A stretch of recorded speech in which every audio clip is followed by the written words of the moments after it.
Hello there, Crime Recapped here. Today I will show you a thriller, mystery and a crime 2013 film called Prisoners. Spoilers ahead. Watch out and stay safe. Keller Dover and his son Ralph are hunting deer. Ralph drops a buck as Keller recites the Lord's Prayer, then smiles approvingly at the teen. On the drive home, Keller tells his son to always be ready. An old RV drives past the Dover house. Later they talk about the family finances. Ralph wonders why they don't rent out the grandfather's old apartment. Keller says it is in too poor condition. The family, Keller, his wife Grace, son and daughter walk to a neighbor's house for Thanksgiving dinner with their friends the Birches. The families have a good time together. While the adults cook, the kids go out. Anna Dover jumps on the old RV parked by the curb. They realize someone is inside and return to the Birch house. Franklin Birch is an affable man and plays a lousy trumpet. After dinner, the younger 6-year-old daughters leave to go back to Anna's house to get her safety whistle she is supposed to carry at all times.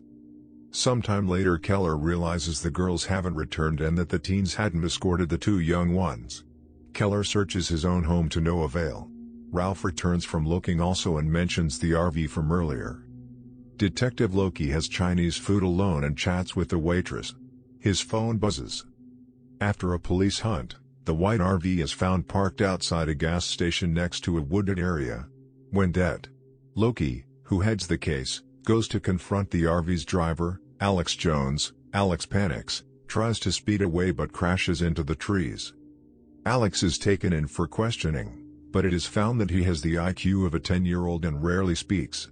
Detective Loki goes to see Alex's aunt, who raised him with his uncle after his parents died when he was 6.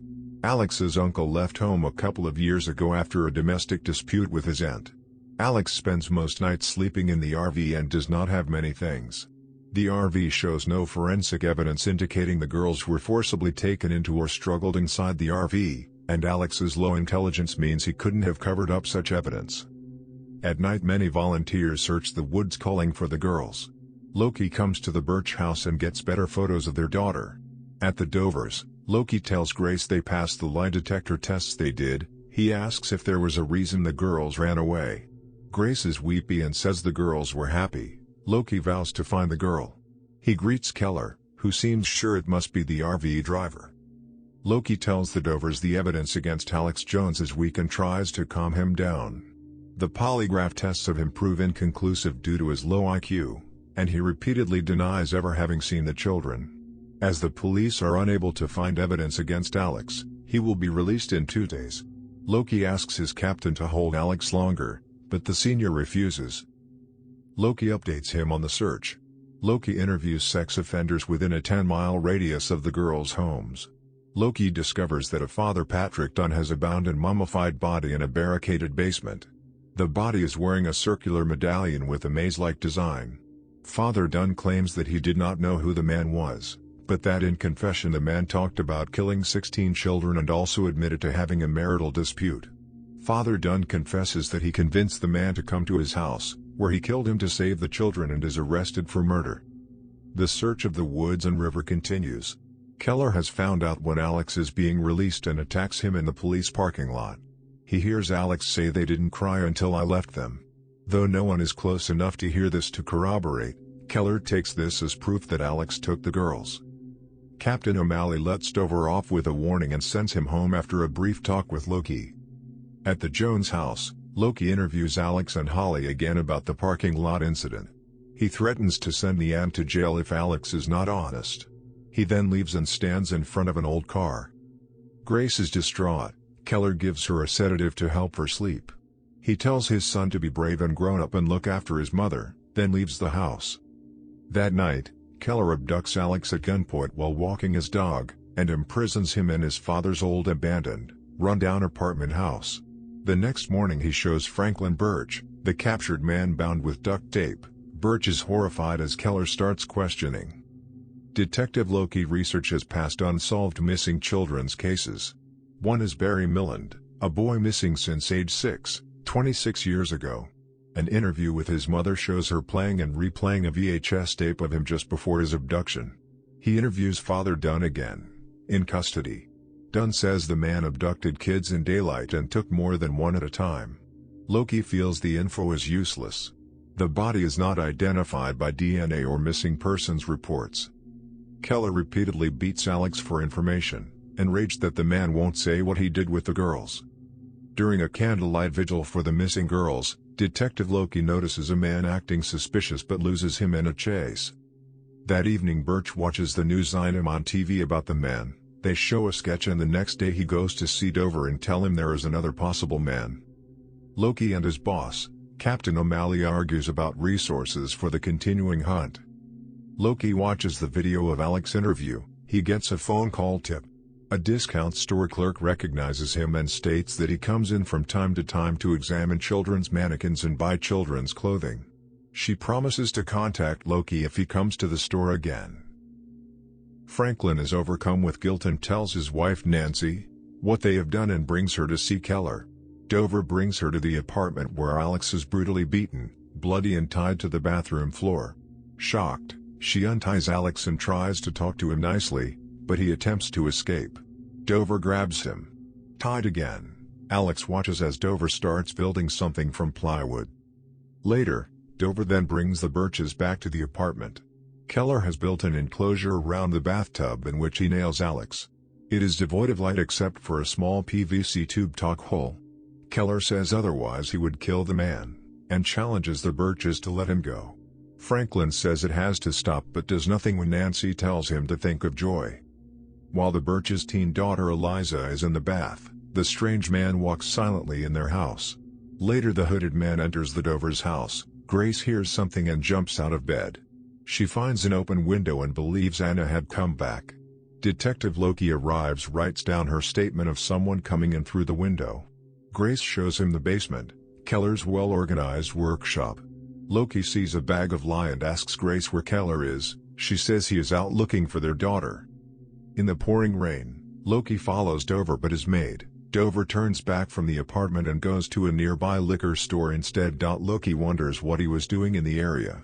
Dover approaches with a bottle and asks why he is being followed. He says this is first drink in 9 years. Loki urges Dover to take care of himself and his wife. It has been 6 days. Dover gets very angry, but then goes home to sleep. He dreams he sees Anna. Loki works at his computer. He reads an old news archive of a suicide, which occurred at 234 Campobello, the same location Dover was near. The next day Keller tortures Alex with alternating scalding and freezing water from the shower head. Alex tries to talk, but Dover just wants to hear where the girls are. Dover kneels to pray.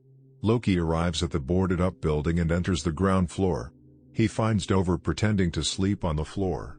Dover gives the policeman a short tour of the ramshackle building, and then his cell phone rings with the store clerk. The intruder has been spotted.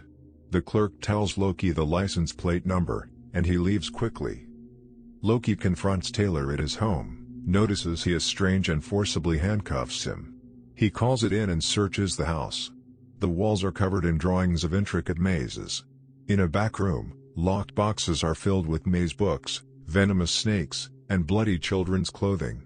At the police station, both the Dovers and Birches identify clothing belonging to their children from the crates, and Taylor confesses to killing them. Taylor is weeping while handcuffed in the interrogation room and draws a maze. Loki watches for a while then enters. He loses control and beats Taylor during questioning, and other cops rush in. Taylor manages to grab one of the officer's gun from his belt and commits suicide. Back at the apartment prison, Keller sits and recites the Lord's Prayer. At the police station, the captain chides Loki for the death. Keller is drinking as Alex finally talks and mentions something about finding the girls in a maze. Keller goes to the Jones home to apologize to Holly for attacking Alex at the police station. She invites him in and tells Dover her son died of cancer and commiserated. Keller says he dreams of Anna in a maze. Holly also mentions her husband kept snakes. A newspaper headline grabs Dover's attention, the report of Taylor's suicide. Captain O'Malley tries to tell Loki to get over it, you can't win them all and to find a girlfriend. Loki goes to his workstation in a rage. In a pile of photos, he notices a picture of a maze similar to the one Taylor was drawing. Back at Taylor's house, another cop reveals the blood on the children's clothes is later found to be pig's blood. Taylor is now felt to be a fake killer copying a book titled The Invisible Man, which prominently features mazes, especially a circular maze, seen in the O in the prisoner's logo, and as the maze medallion worn by the body in Father Dunn's basement, which Taylor was drawing while in custody.